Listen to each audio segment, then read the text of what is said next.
Hello, in this video I want to show you how to fix the problem when you can't find any games on OPPO Find X3 Neo. And to do this, we'll need to open a Google Play Store. Right here, if we try to find a game like Call of Duty, or basically any other games, we'll be able to find the icons, but when we click on them, nothing happens.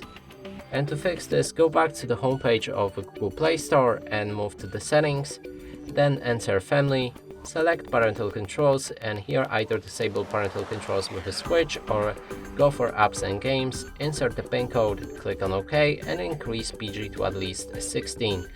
Make sure to save the settings afterwards, and if we go back and look for the game again, it should be right here and we can install it. And that's it for this video. Hope you like it. Please consider subscribing to our channel, leave a like and a comment below.